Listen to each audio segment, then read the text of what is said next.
So, Mate.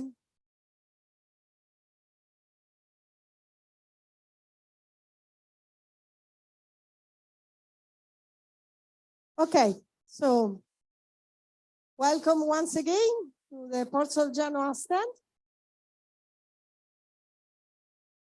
We are here to present an event, a focus on the Port Vision to 2050.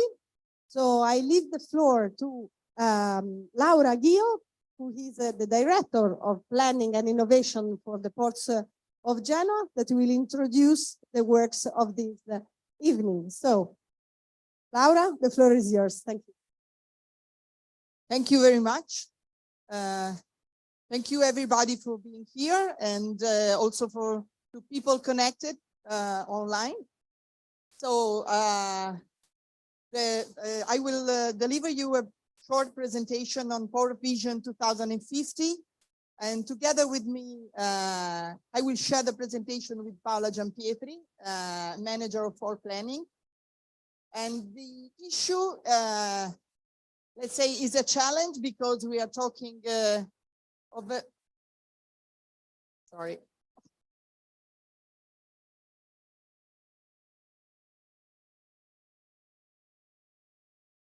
Okay. The title, the issue is a challenge because we are focusing on a future which is far from now. I just started by giving you some figures, some information about Ports of Genoa. We are located in the southern point of the European corridor, going from Genoa to Rotterdam. And so for us being here at the beginning of the corridor means a great opportunity, not only to serve our market, but to enlarge and to foresee a future development along the corridor. The Ports of Genoa. The Ports of Genoa, we are talking about 4 ports along 50 kilometers of coastline. So the Port of Genoa, Port of Pra, Port of Savona, Port of Vado, for over 7 million of square meters of port area, over 27 kilometers of quay, more than 100 berths, and 30 port terminals for any kind of traffic. This is very important for us in terms of diversification of our port services among all the type of cargo, so from container, dry cargo, bulk cargo, passengers, motorways of the sea, and so on. Some figures. The ports of Genoa are a strategic node of Italian import-export area because we are, let's say, in a very strategic position in terms of offering services to our industrial and let's say commercial distribution companies. We offer a wide range of services for ship, goods, people, and passengers. We are the first container gateway in Italy, the 6th container gateway in Europe, and we handle more than 2 million passengers per year. That means that we are the 2nd cruise port in Italy. Another figure for us is very important. We concentrate 3.7 billion of VAT on import goods and per year in the ports. And this is a figures which means a lot for our national economy, because that means that we are concentrating value in terms of VAT, in terms of revenue for our country.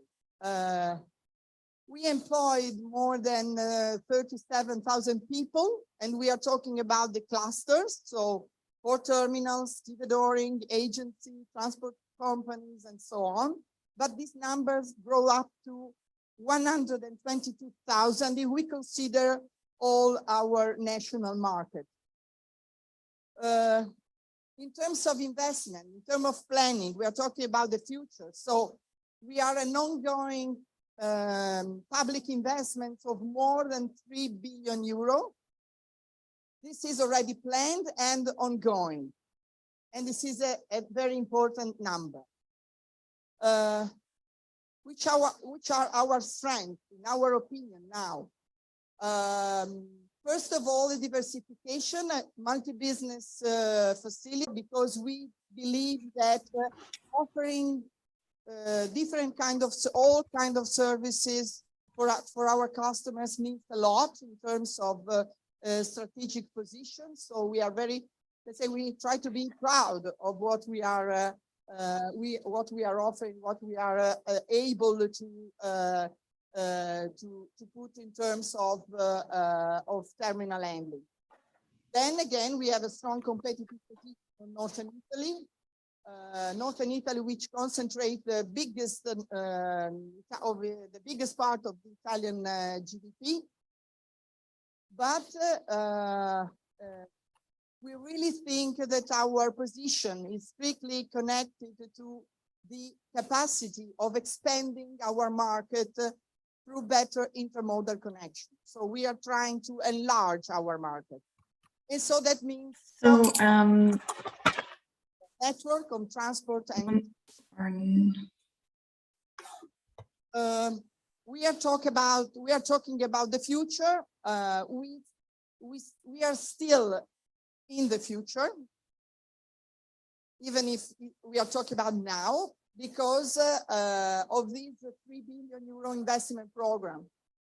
So we have 40 projects ongoing, and especially focused on maritime, road and rail accessibility, but also waterfront and green projects and shipyard expansion.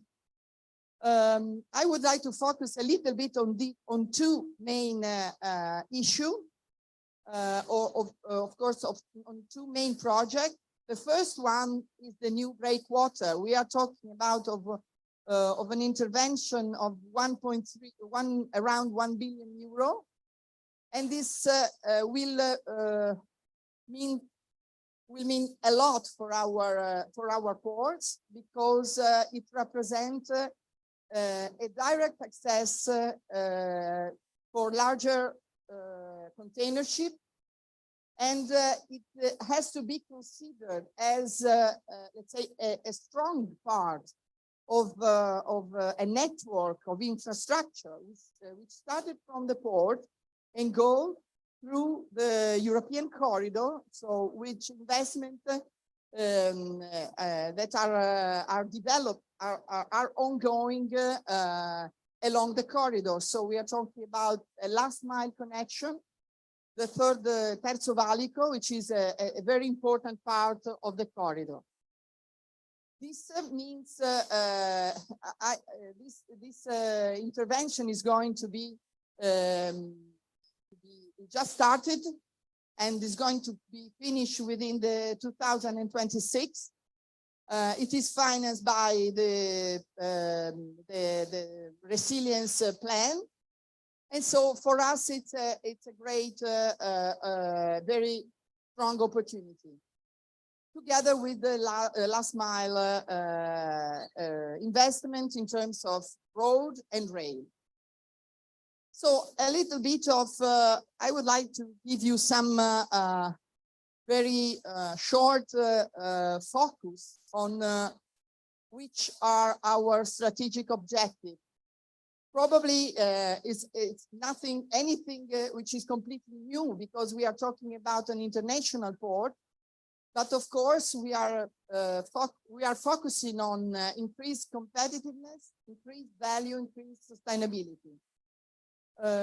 If we talk about increased competitiveness, of course, for us, again, as I was talking about before, for us, it's a matter of enlarging the market, because we strongly believe that it's not enough offering services within our Italian market. We need to cross the Alps and started to gain new markets in Switzerland, Austria, southern Germany.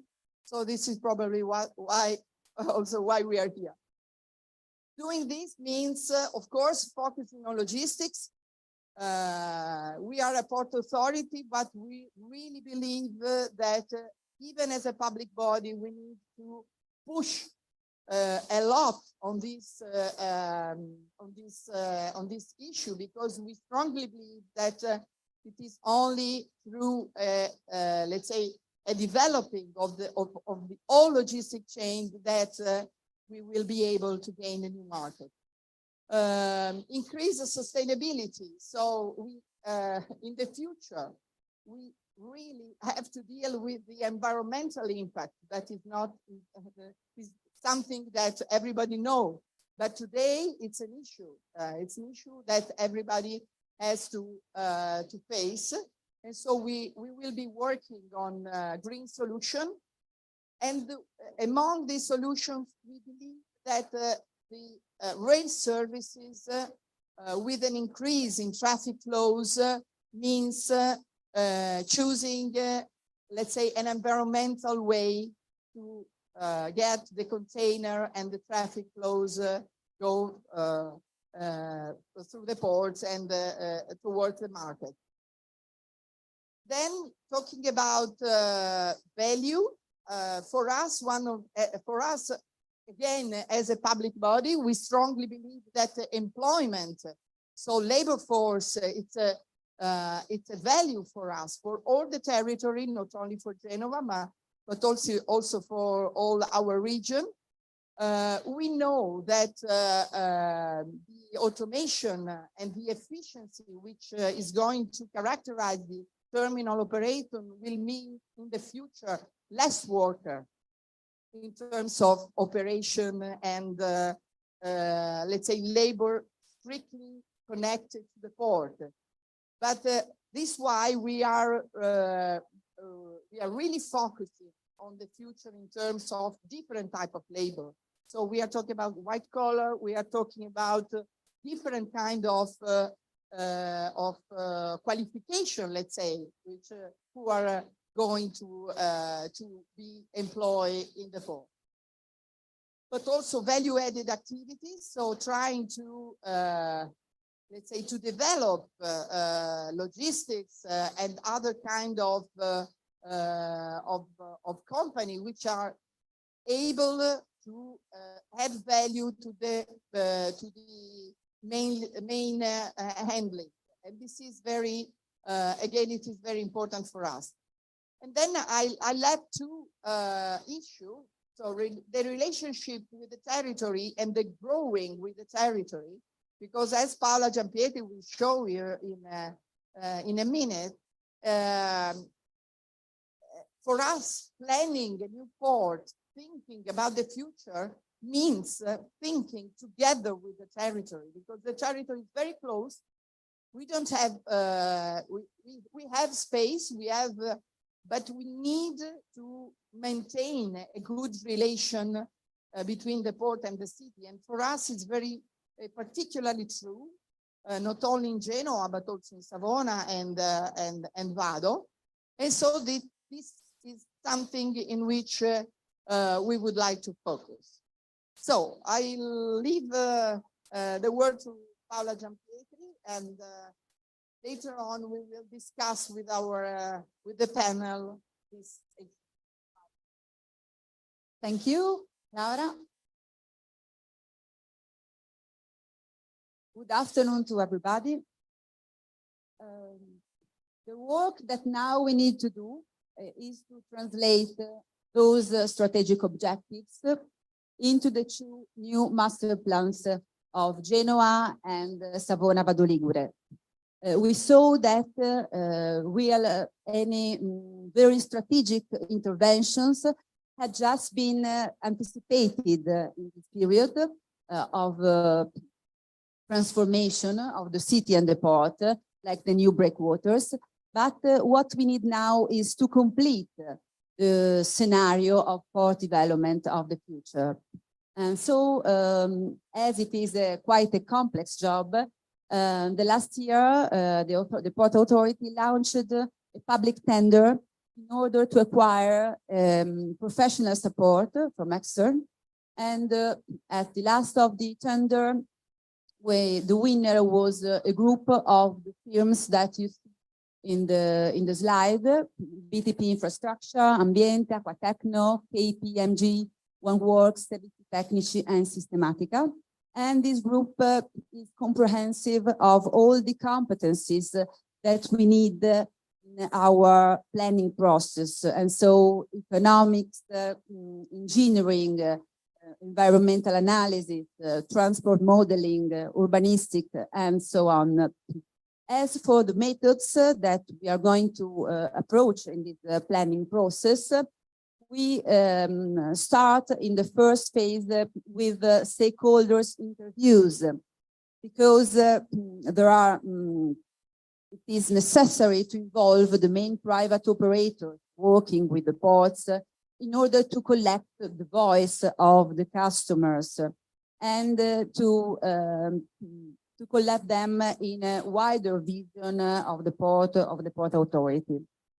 We'd also like to involve another voice that is not often involved in strategic and port planning, that is the voice of citizens, in particular for some areas in the port system where we know that there are existing conflicts, and so there are really specific areas that need a focus.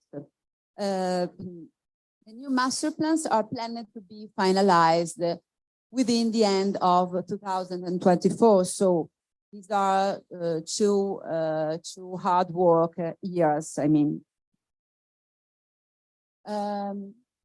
Here we listed some keywords, key topics, as many as the activities that we've just started, our external support.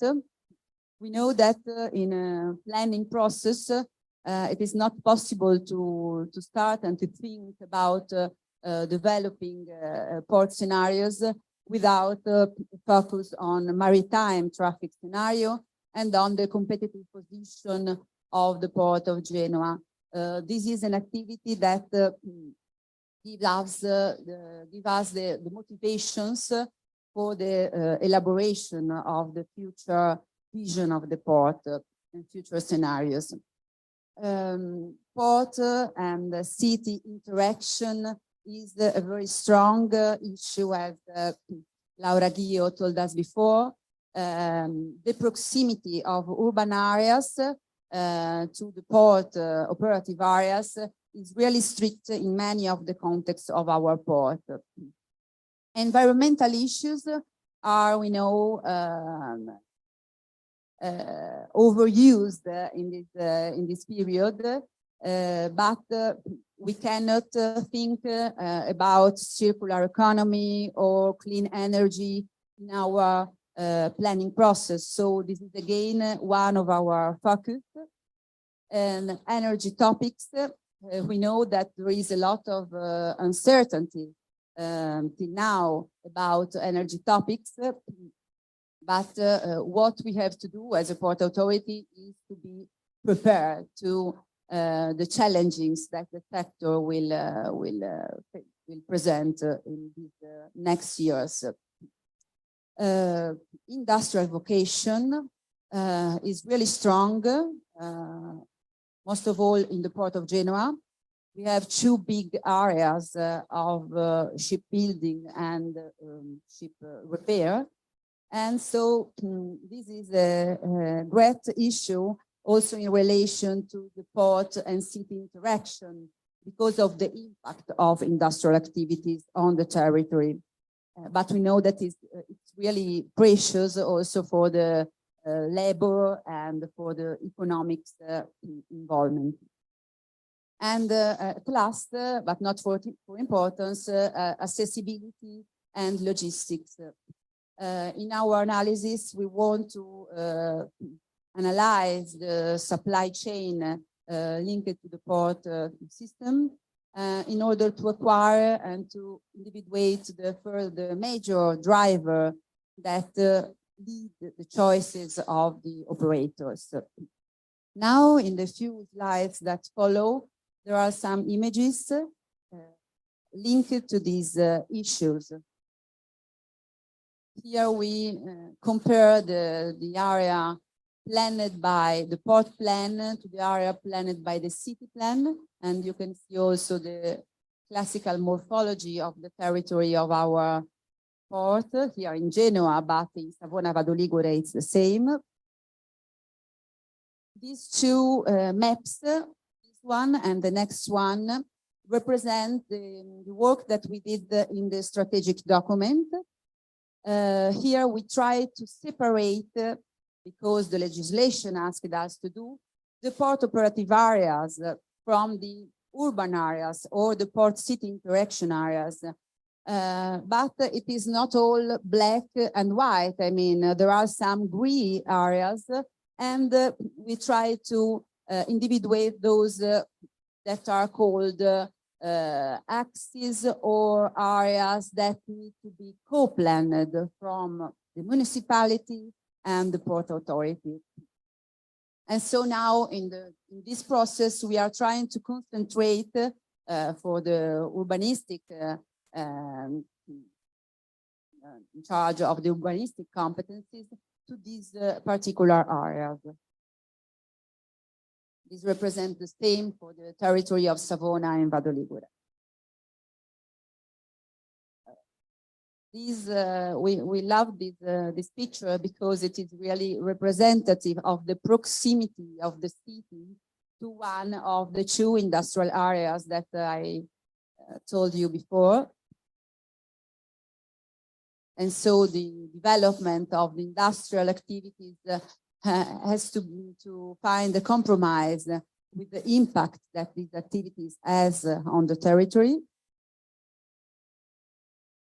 This is again in port city planning, the picture that represents the new urban walk in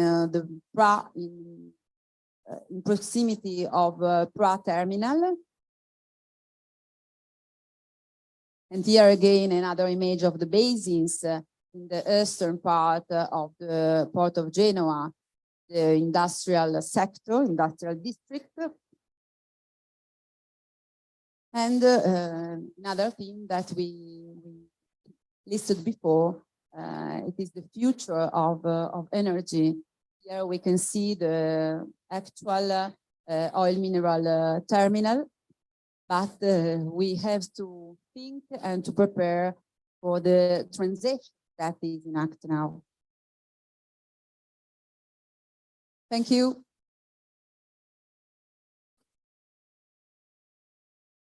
Thank you, Paola. Now we are going to open a discussion with some guests who should be connected online. It will be Jacopo Signorile from KPMG, Jose Sanchez, the director of Agenda AVP 2030, and Danik de Jong, senior policy advisor for port government for ESPO. So I will pass the, I don't know if Jacopo Signorile is ready for his speech.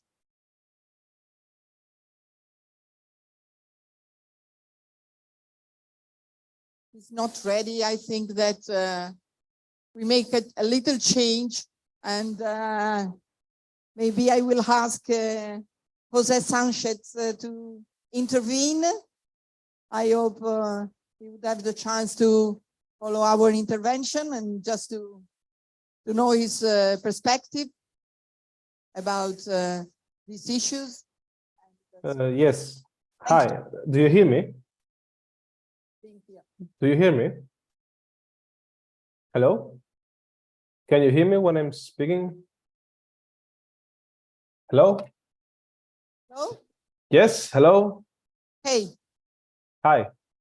Well, first of all, thank you very much for inviting AVP to participate in this important event of presentation of the port vision of Genoa 2050. It's always very strange to see myself in a big screen like this one, a bit intimidating.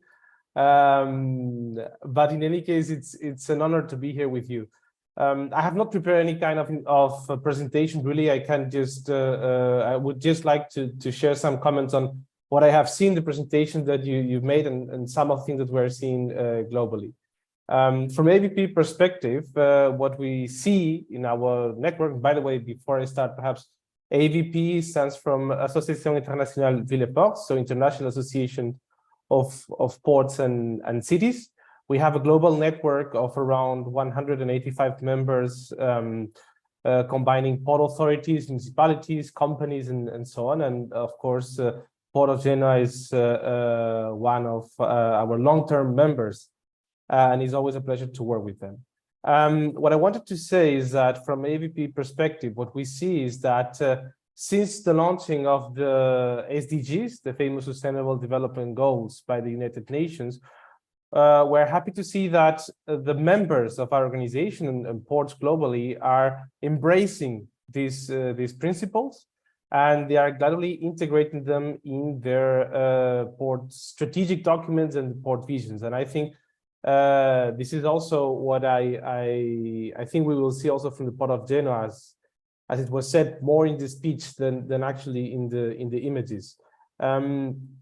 And what we see is that no longer sustainability is just an added element that we find next to it, next to the main core business planning, but actually is part of it. This is what we see with other major ports, such as the Port of Rotterdam, Port of Antwerp, Port of Montreal, or Quebec, or Port of Barcelona, for example.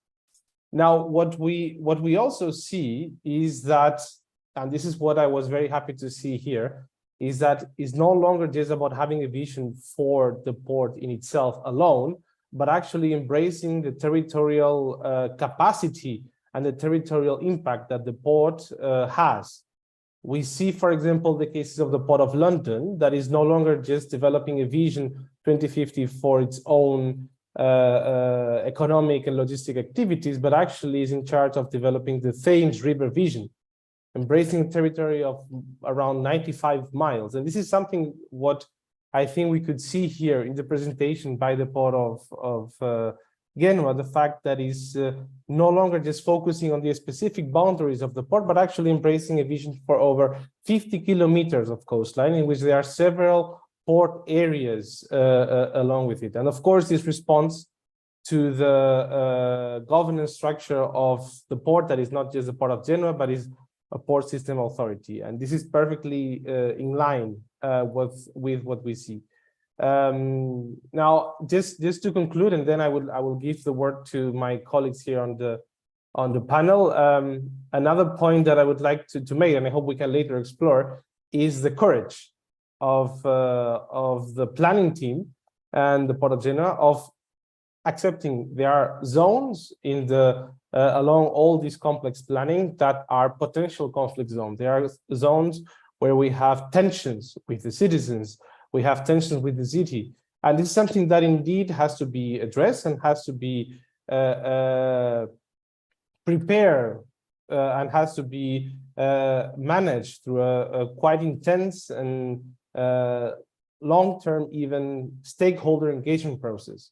And this is something that we could see here today by the Port of Genoa. It's something that, from our perspective, is the right way to go, is what we have seen in many other successful cases.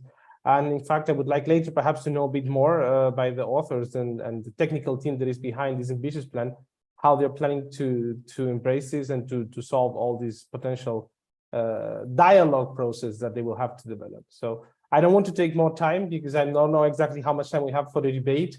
So perhaps now the best is to give the word to other colleagues that definitely will add more value to the debate. Okay, thank you. Thank you, Sanchez. Thank you, Jose. Sorry, but you're sorry for share your vision with us. So I think that I can pass the. I can ask Dominique de Jong for her intervention, and maybe we can go back to some question or.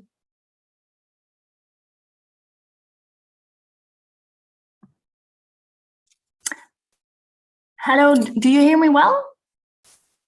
I'm Danique from the European Seaports Organization. Can you hear me? Yes, we can hear you. We can Perfect. Okay, great. I think I see that there's still something wrong with the video perhaps, but yes. when you, okay. But we can't see you. I can wait.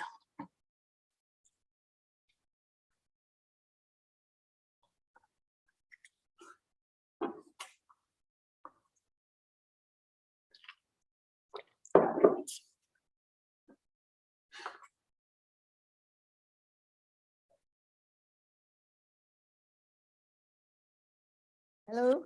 So now. Hello, hi. Yes, now I see myself on the screen. Perfect. No, yeah. So thank you very much to the organizers from the Port of Genoa to introduce to invite ESPO to contribute at the, or at least contribute online at the transport logistics fair in Munich. I don't know how much energy you still have left to further touch upon the issue of port planning, but I hope you still have it, and then afterwards you can explore, I think, all the nice things that Germany has to offer. I'm thinking about beers, sausages. I think especially Munich is very well, let's say, experts in that regard. You can hear me well? Just to check? Yes. Okay, perfect. Yeah. Yeah, so briefly I can about ESPO. So we are the European Seaports Organization. We represent port authorities and port managing bodies of ports all across Europe, and we really aim to be the voice at EU level and to keep the dialogue open with European policymakers and addressing the interests of ports across Europe. Also, the Port of Genoa is one of our esteemed members in ESPO, and one of the main contributors also in the work that we do in Brussels, but also beyond. Today, I'm asked to kind of address this topic of port planning and port master plans from let's say a more European perspective. The Italian ports, port planning is really at the heart and minds of Italian ports, but of course all ports in Europe, they involve in or engage in one way or another in port planning and the let's say long-term strategic development of the port. I think there are two main elements I would like to focus on today. Currently at the EU level, policymakers are, let's say, thinking about how to establish and deploy and realize a European transport network that is efficient, well-connected, and sustainable. It's called the European Transport Network, the TEN-T network in let's say Brussels terms. As you may know, the TEN-T network consists of ports, but also railways, inland waterways, roads, airports, so all kinds of transport modes. And the aim really of this, let's say, concept, but also regulation that is tied to it, is to connect all the cities and regions in Europe and to connect them with high quality infrastructure. I'm mentioning all this because like one of the main, let's say, priorities from ESPO when it comes to the revision of this TEN-T network is to have the let's say the broad comprehensive role of ports adequately reflected in this piece of legislation. As you all know, I think ports are not only logistics hubs or industrial hubs, but they are very much more and more developing into energy hubs and also strategic assets. Of course, this was already in the past also the case, but especially now when it comes to renewable energies, ports are very much involved in offshore wind, in hydrogen imports, production even, LNG, solar energy, so all kinds of roles that ports play, but that is currently not yet, let's say, reflected in the main legislation at EU level. So this is something that we are trying to address. And I'm mentioning all this because it also relates to let's say, having a vision for the future and to port planning. Of course, for instance, the port of Genoa is already a core player in this TEN-T network, but other ports, I don't know, smaller ports, they are trying to become, let's say, part of this European network, and they try to, let's say, comply with all the high quality infrastructure standards that apply when becoming part of the network. And I think that very much relates to port planning. I think then one other topic that I would like to focus on today is, of course, is the let's say, the energy transition and the green transition that is also very much an inherent part of any port planning nowadays. Because ports not only like, yeah, they aim to decarbonize their own port operations, let's say, but also to try to accommodate the decarbonization of the maritime sector as a whole, and even of Europe, Europe's society and the economy. As I said before, ports are key partners in making the energy transition a reality. Ports are investing, for instance, in shoreside electricity to enable vessels to connect with electricity when being at berth. They are involved in offshore wind energy, and I think the main point here is that all these things require a lot of investments to accommodate this. So a lot of things are asked of ports. They have and they have to plan accordingly. But I think, as you will all know, planning nowadays is very difficult. We have a lot of challenges that make the lives of port authorities difficult in this regard. I'm thinking, of course, about the technological challenge. The technology is constantly changing. The windmills are getting bigger and bigger. Many ports are trying to green their operations, but there's no silver bullet yet when it comes to, for instance, alternative fuels. But that's an issue because ports at the same time, they also have to invest in, for instance, alternative fuels infrastructure. So one challenge, the technology challenges is one. Then, of course, we have the economic and geopolitical challenge. We have the war, we have the inflation. We don't know what the prices will be doing, and also how trade and supply chains are affected by that. So that is an issue. Then, of course, spatial constraints. It was, I think, mentioned already before. A lot of ports, especially Italian ports, but also others, they're located inside urban areas or at least very close to it. So when you think about developing the port and expanding infrastructure, you can't just expand into the city often. So spatial constraints is very much an issue. And of course, lastly, I would say there is, of course, a lot of legal uncertainty, which makes port planning difficult.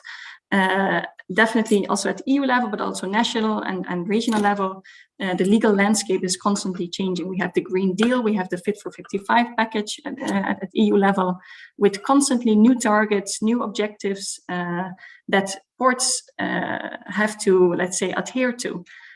So I think, as I said, all these challenges are not making the lives of port authorities easier when it comes to port planning and to ensure like financing of investments and to attract investors.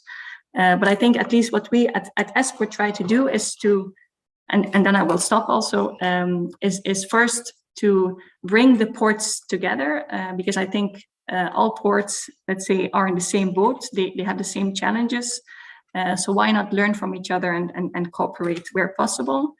And second, what is, I think, super crucial is to keep the dialogue with our policymakers open. We, of course, our main focus is at EU level.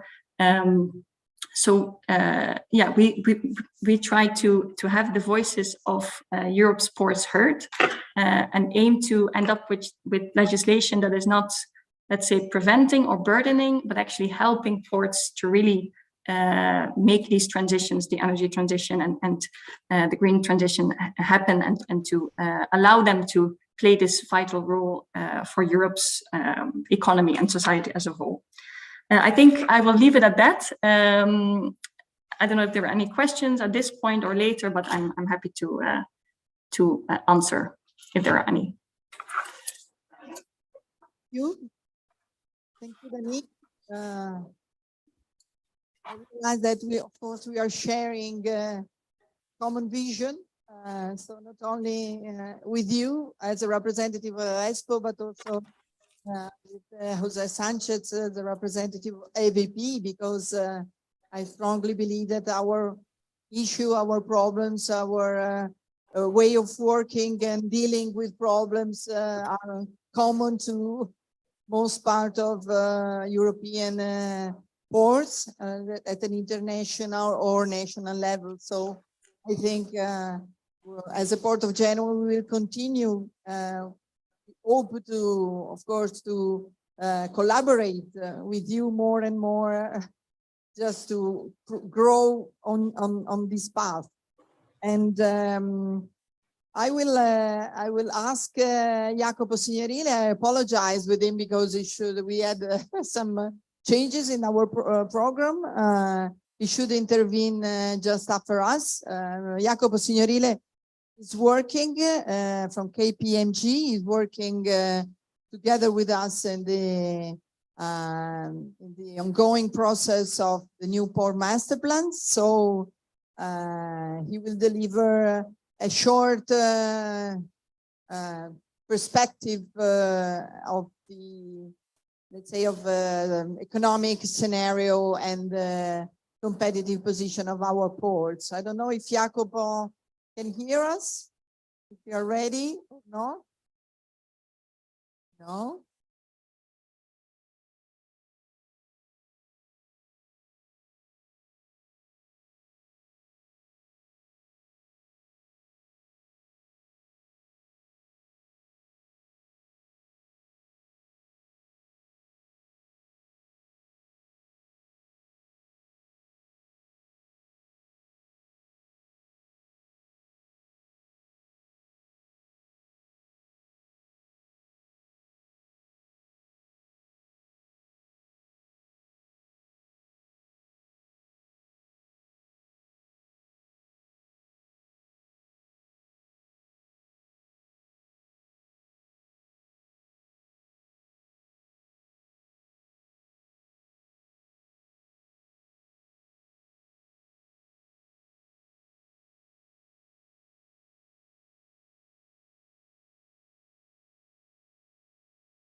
Maybe?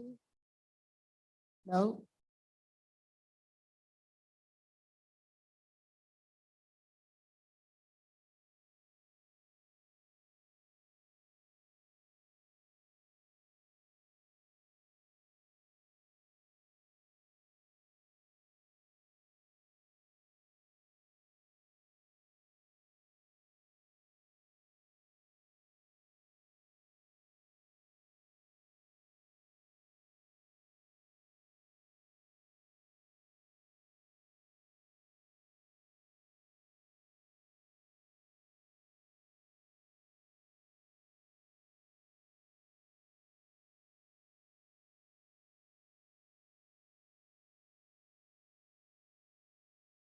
Hello, Jacopo? Fabio? I don't know if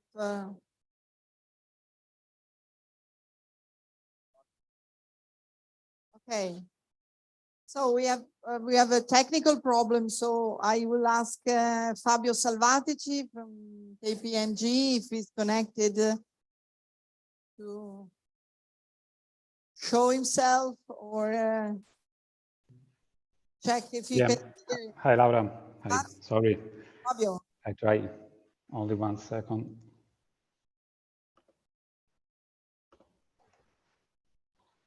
I don't know. Can you hear me? Okay. We manage.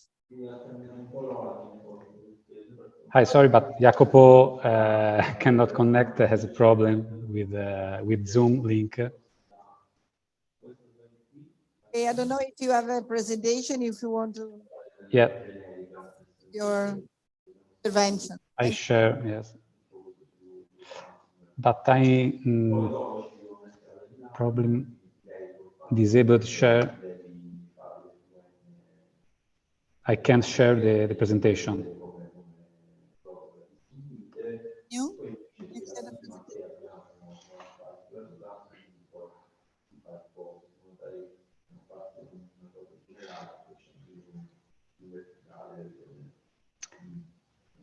Maybe you need to give me the okay to share my presentation.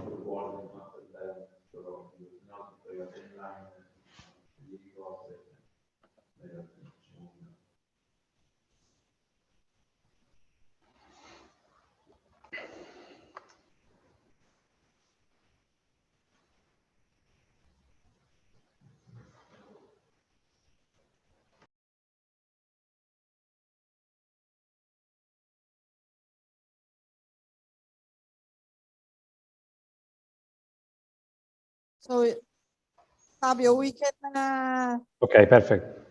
we started the presentation. If you want to. Okay, I tell you when next the chart. Okay, it's a pleasure to be here, and I would say thank you to Port Authority for the invitation. As KPMG and with the support of the other companies, we are supporting the Port Authority to drafting Port Master Plan. And in particular with the analysis of historical and prospective traffic in order to understand the potential market trends. So our analysis are being carried out in relation to commodity like dry oil, chemical and energy, also container and others. And through questionnaires, short questionnaire to understand the future trends. The main guideline received by the authority is to have a port integrated with the territory and a vertical integration between logistics and manufacturing that can respond quickly and effectively to market evolutions.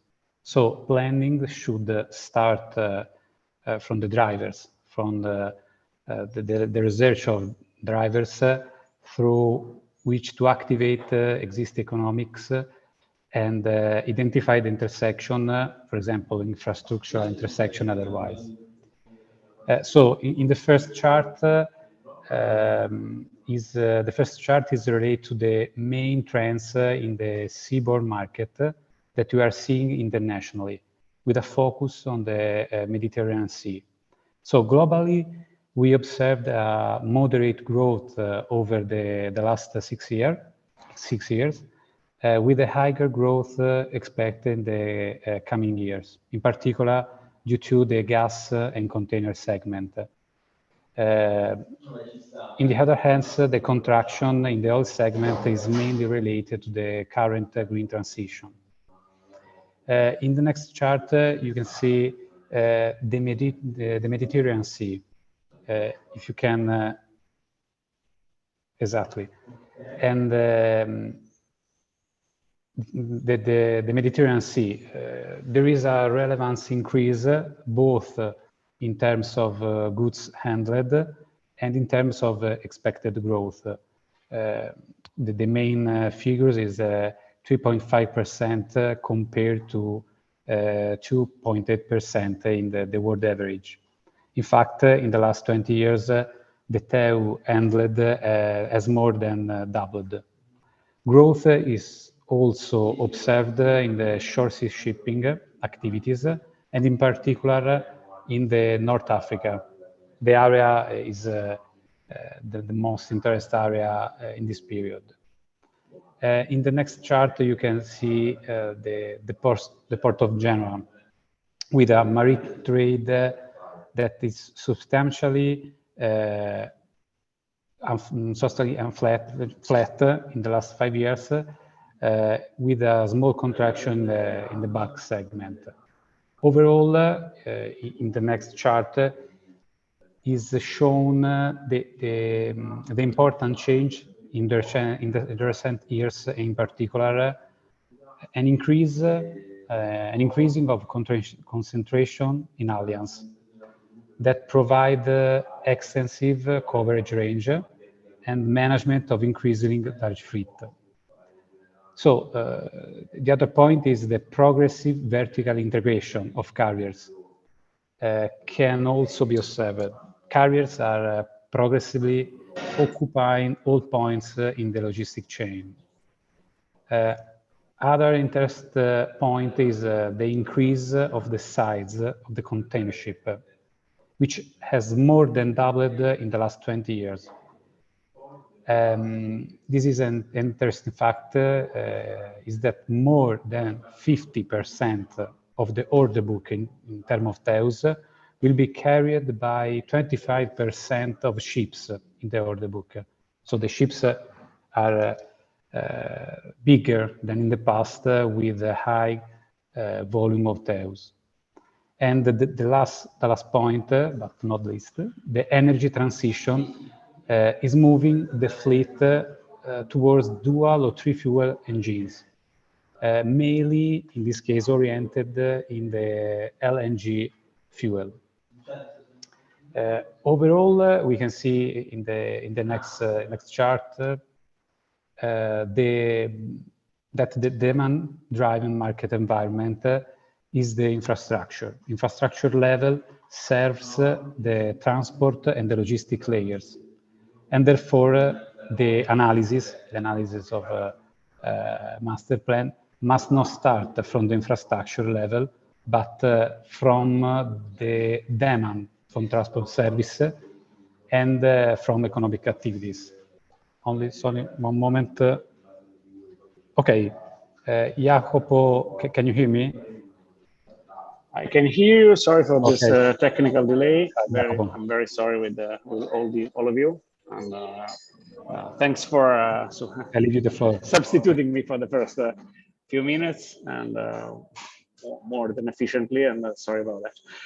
Yeah, basically, catching up from what Fabio was saying, is that we see three main levels of competitive advantage factors. One of the infrastructure advantage, and of course you well know what the Port of Genoa is doing in terms of infrastructure improvement. Of course, this is basically the domain where we have the honor to be involved by the port, together with the consortium mentioned before, as said in the supporting the planning and the future infrastructure configuration of the port. We as KPMG are specifically focused on market developments and market scenarios.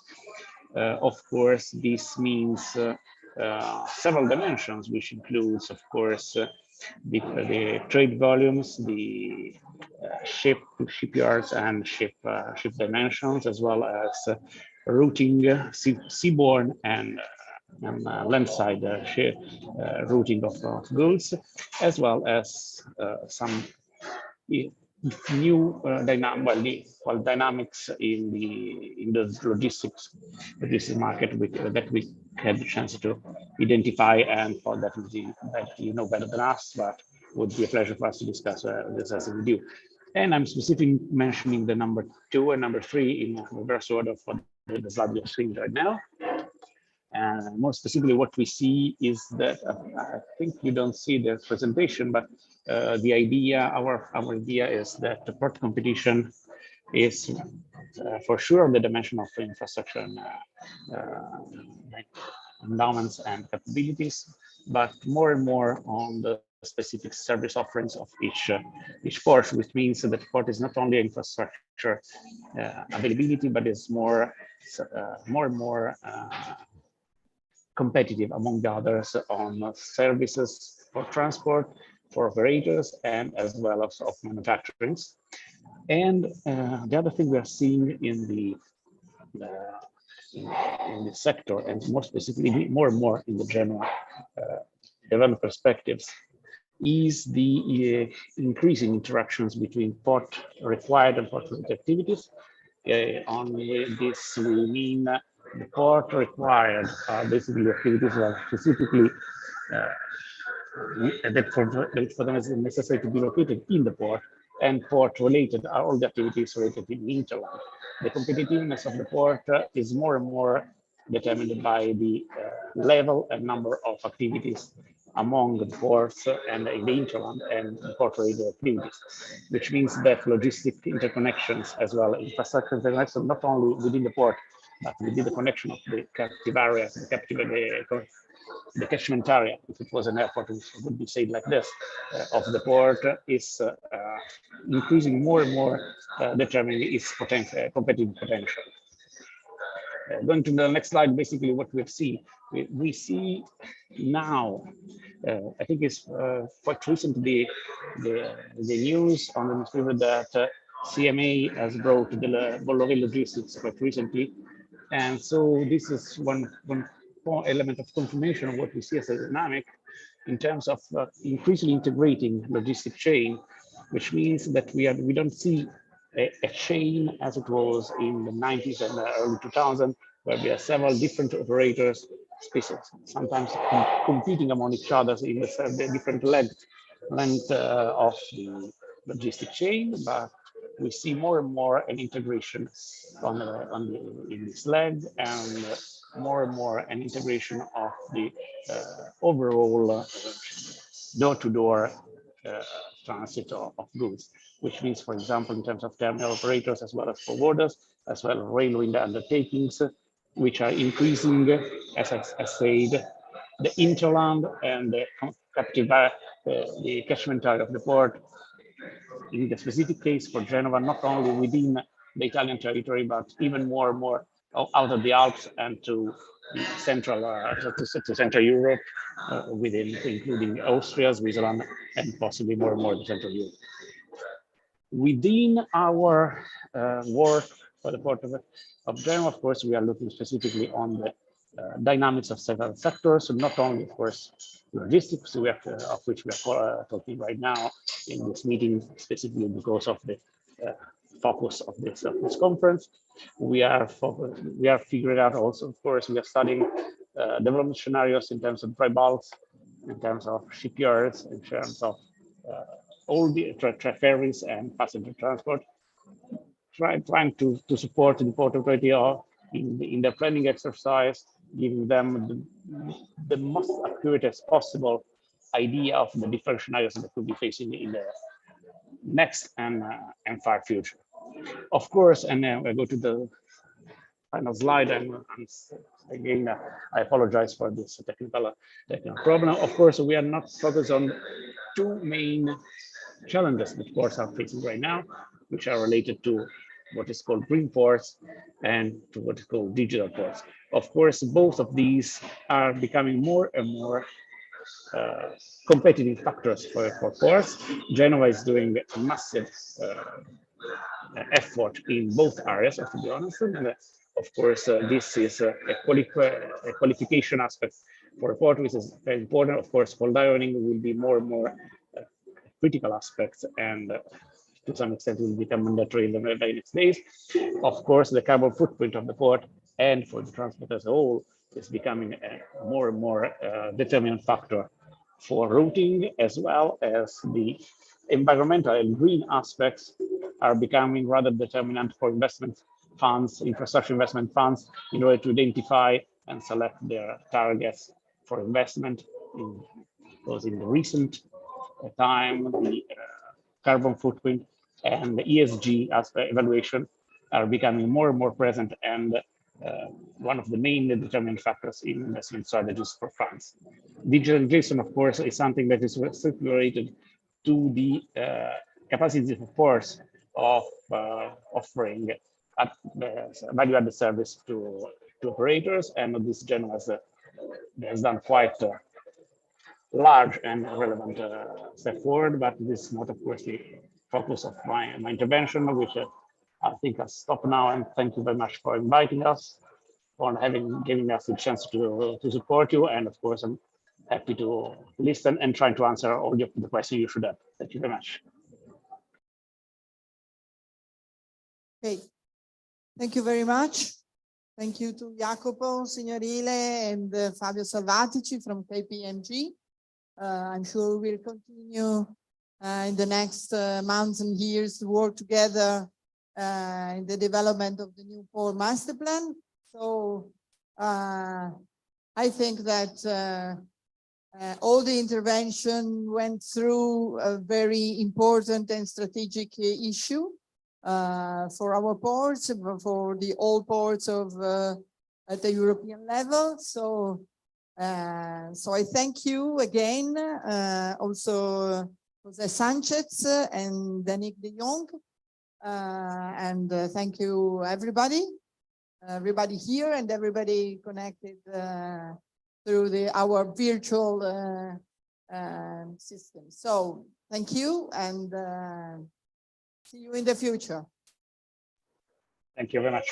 Thank you very much. Thank you. See you. Thank you. Bye. So much. Have fun. Good luck.